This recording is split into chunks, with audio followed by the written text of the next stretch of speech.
Hello you all, welcome back. This is part 3.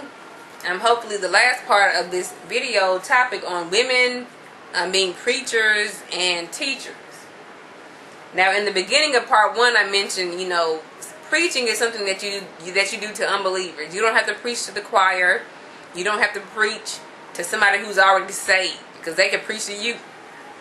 You don't have to preach to the choir. You don't have to preach to the choir. And when it comes to teaching, that's something I associate with believers. I would not teach a Satanist how to speak in tongues according to sound doctrine. Or, I would not teach an atheist how she should dress in church, because you don't teach unbelievers things that pertain to spiritual matters, and you don't preach to people who are already saved. So when Paul says he would not suffer a woman to teach, he was talking about teaching women. I'm sorry, not teaching women, I'm sorry. He was talking about teaching to believers. He did not want a woman teaching in the church to different believers. But I know that there is one case where a woman actually did teach, and Paul actually commended her. He actually commended her. And you would think that he's against all women preachers, whatever, women teachers, whatever. But he knew this one woman was teaching, and he allowed it. So let me find that example for you all. It's in Acts chapter 19, and her name was, her name was Priscilla. I'm sorry, that's actually Acts 18. And her name is Priscilla. And if you skip down to verse 24. And a certain Jew named Apollos, born at Alexandria, an eloquent man and mighty in the scriptures. So this is a man, he seemed like he was kind of qualified. He was a good speaker, and he knew the word. That's what we all like in a preacher, right? So he was an eloquent man and mighty in the scriptures. Came to Ephesus. This man was instructed in the way of the Lord. He knew the way of the Lord. He was instructed. That means he was actually trained and taught in the way of the Lord. And being fervent in the spirit, he was also fervent in the spirit. This man had it all. Good speaker, knew the word, holy living, and was very spiritual.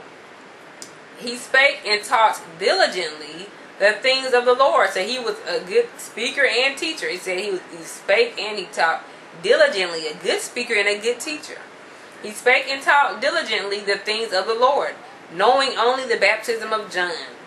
And he began to speak boldly in the synagogue, whom, when Aquila and Priscilla had heard, they took him unto them.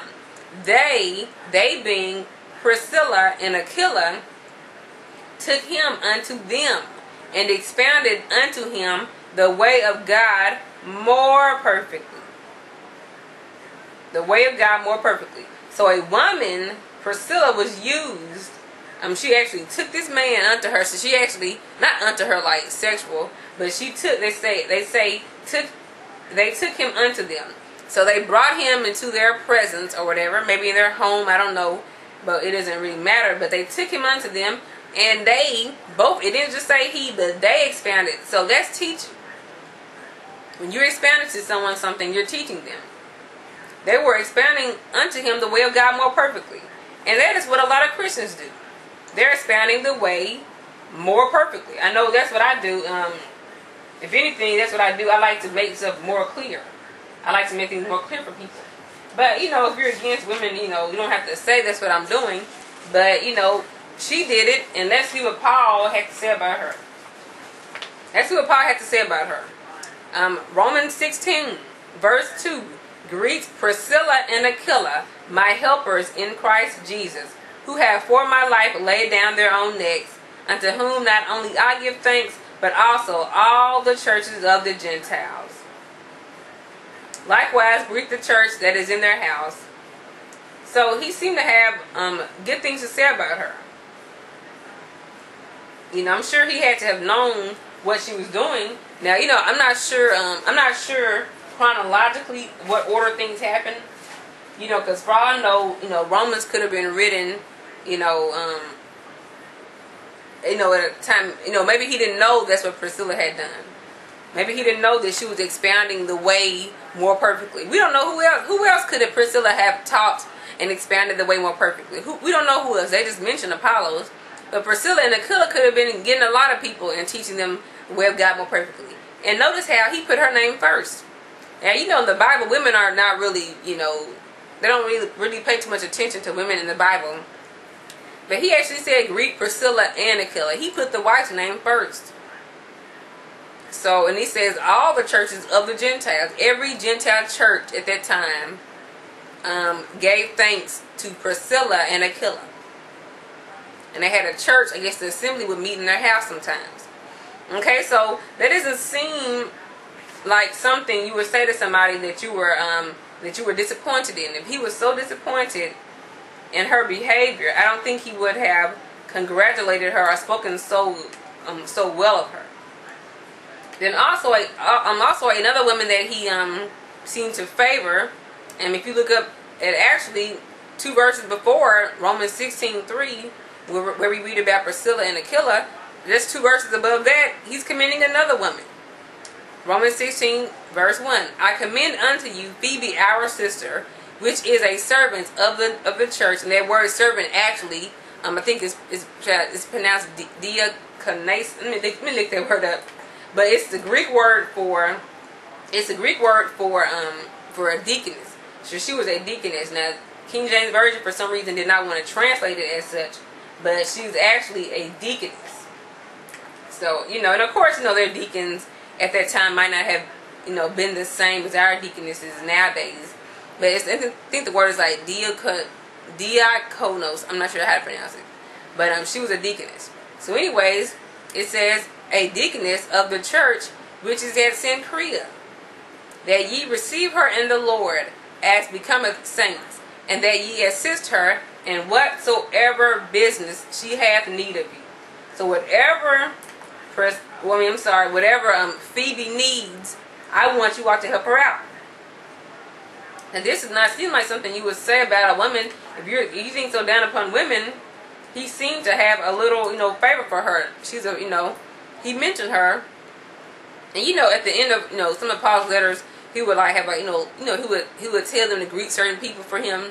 And the first person he wanted to be greeted was Phoebe. So she was so impressive, apparently, that he had to give her a shout out. And I'm trying to find the word for deaconess, that Greek word for deaconess. Okay, that it comes from a Greek word. I was right, diakonos. I may not be pronouncing it right, but it's diakonos. You know, it's a Greek word. It means servant or helper. So, you know, but people don't, for some reason, they don't like to use the word deaconess, because I guess it makes them feel like, you know, she has a better title than they probably want her to have. But it was the word deaconess used to refer to her. Now, and you know, and some of y'all may think, you know, God doesn't use women. I'll read you a few other examples of where God used women throughout the Bible. And yes, it may be Old Testament, but you know, it still counts. It means He does use women. He didn't. I don't think He said, "I'm going to stop using women in the New Testament." If anything, He's going to use women more. Because we're under a new covenant, a new way. There's neither male nor female, you know, in the new covenant. So Exodus 15:20, it mentions Miriam the prophetess, who was a sister of Aaron, which is also, you know, Moses' brother, Moses' sister and brother. And then we have Judges 4:4. We read about Deborah. She's a prophetess, the wife of Lapidoth. She judged Israel at the time. Now, you know, in the Old Testament, you know, they had a time period where they had, you know, judges taking care of everything, you know, handling all the major decisions, and then later on they had kings. So and that's from what I believe I understand. And so in the time of Judges, if you look in, that's why it's called Judges, the book of Judges. They mentioned Deborah. So Deborah she was a prophetess and she was a judge, and I think that's a big deal. That's a big deal to me that a woman was sitting here judging situations. It says in verse 5 of Judges 4, and she dwelt under the palm tree of Deborah. So she had her own palm tree between Ramah and Bethel in Mount Ephraim. and the children of Israel came up to her for judgment. So when they needed a decision made, if you had a decision to make, let's just say you and your brother had an argument about something, you couldn't agree about something. You would go up to Deborah under her palm tree, and she would tell you how to handle the situation. So God did use women. He made the word prophetesses in the Bible, and it's not just referring to Jezebel. There's some good women who are prophetesses. Also, we have Huldah. If you look in 2 Kings 22:14, Huldah is she was a prophetess. You can also read about her in 2 Chronicles 34, verse 22. And we see here in Luke 2:36, this was another very important prophetess named Anna. We know Anna, she was a woman, I think she was the one who was she was kind of, important when it came to Jesus' birth. And some people say that, Anna preached, they say that Anna preached the gospel and everything. Because, she was, let me look up what they said about Anna. Give me a few seconds. Okay, Luke chapter 2, verse 36. And there was one Anna, a prophetess, the daughter of Phanuel of the tribe of Asher, and she was, or Asher, she was of a great age, and had lived with an husband 7 years from her virginity. And she was a widow of about 84 years, which departed not from the temple, but served God with fastings and prayers night and day. So she was a good woman. Most people they always want to compare women, women prophetesses to Jezebel. That's what that one guy called me. He said I was a Jezebel, or had a Jezebel spirit. And he didn't think of it, first of all, I'm not a prophetess at all. I don't make prophecies. But he thought I was a Jezebel because I was speaking, but he didn't think about all the other women in the Bible that God had used. And actually, let me read one more verse. Verse 38. And she coming in that instant gave thanks likewise unto the Lord, and spake of him to all them that looked for redemption in Jerusalem. So to everyone who was looking for redemption in Jerusalem, she spake to them of Jesus. She was a preacher pretty much. Preaching the gospel to people who were looking for redemption, looking for salvation. She was, in a way, a preacher. She was in a church building. The church was not around at this time. The churches, they had the temple at that time. They were still under the Old Testament, Old Covenant. But she spake of him to all them that looked for redemption in Israel. So she was a preacher. When you think about it, when you look at it at the most, technical sense, she preached the gospel to people. So I like to just, I want people to think, don't say what God won't do. Don't say he won't use women. Just say, according to what Paul said in 1 Corinthians 14, women should not be used. But don't sit there and say what God won't do, because he used women throughout the Bible. So don't say, don't bet your life that he would never use another female in the whole, until the world ends. Don't say that, because I just named to you some people that he used to prophesy. Huldah, Deborah, Miriam, Anna.